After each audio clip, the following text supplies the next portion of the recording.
لاہور میں بسنت کے محفوظ انعقاد کے لیے ضلعی انتظامیہ مکمل طور پر متحرک ہو گئی۔ ڈپٹی کمشنر لاہور محمد علی اعجاز ٹوانا کی زیر قیادت انتظامیہ نے بسنت کو خوشیوں کا تہوار بنانے اور انسانی جانوں کے تحفظ کے لیے جامع حکمت عملی پر عمل درآمد شروع کر دیا ہے۔ علی شراز کی رپورٹ دیکھیے۔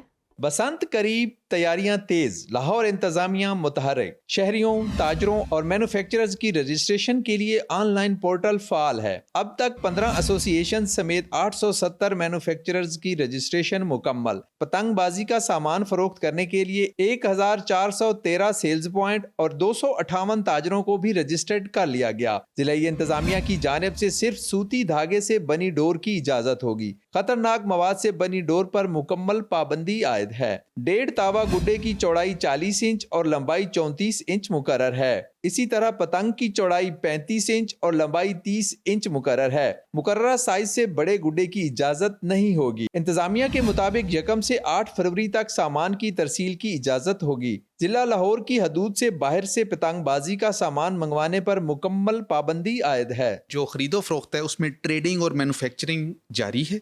جو سیل ہے، جو پبلک جیسے کسی نے کرنی ہے پتنگ بازی تو وہ فرسٹ کے بعد انشاءاللہ جو پتنگ بازی ہے وہ 6، 7 اور 8 ان تاریخوں میں اس کی اجازت ہوگی۔ اس سے پہلے یا اس کے بعد اس قسم کی کوئی بھی پتنگ بازی کی اجازت نہیں ہوگی۔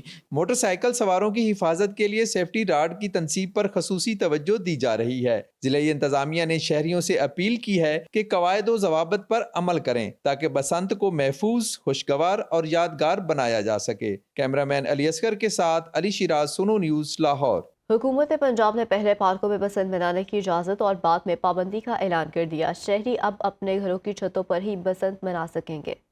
اسی پر شہریوں نے کیا رد عمل دیا ہے، یہ زینب شہباز اپنی رپورٹ میں بتائیں گے۔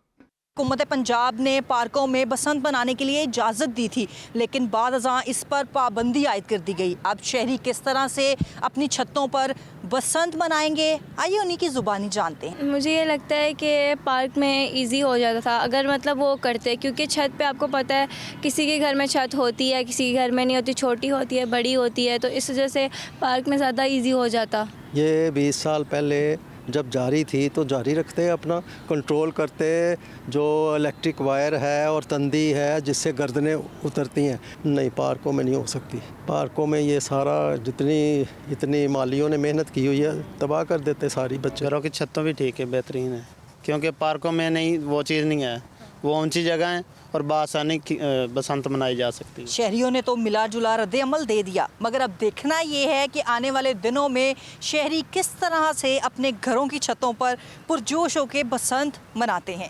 کیمرامین خرم شہزاد کے ساتھ زینب شہباز، سنو نیوز، لاہور۔ بسنت کے موقع پر لاہور میں رجسٹرڈ موٹر سائیکلوں کے تناسب سے تقسیم کیے جانے والے سیفٹی راڈ کی تعداد ناکافی ہے۔ ذرائع کے مطابق لاہور میں رجسٹرڈ موٹر سائیکلوں کی تعداد 56,52,000 سے زائد ہے، جبکہ حکومت نے صرف 10 لاکھ سیفٹی راڈز خرید کر ٹریفک پولیس کو فراہم کیے ہیں۔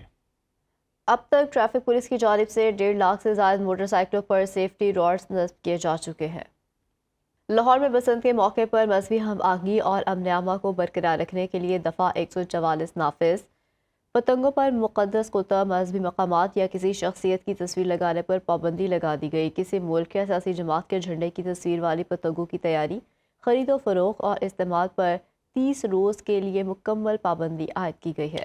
بسنت کے لیے صرف بغیر تصویر، یک رنگی یا کثیر رنگی گڈا اور پتنگ استعمال کرنے کی اجازت ہوگی۔ خلاف قانون پتنگوں کی تیاری، نقل و حمل، ذخیرہ، فروخت اور استعمال کو قابل تعزیر جرم قرار دیا جائے گا اور قانون نافذ کرنے والے اداروں کو سخت کارروائی کی ہدایت کی گئی ہے۔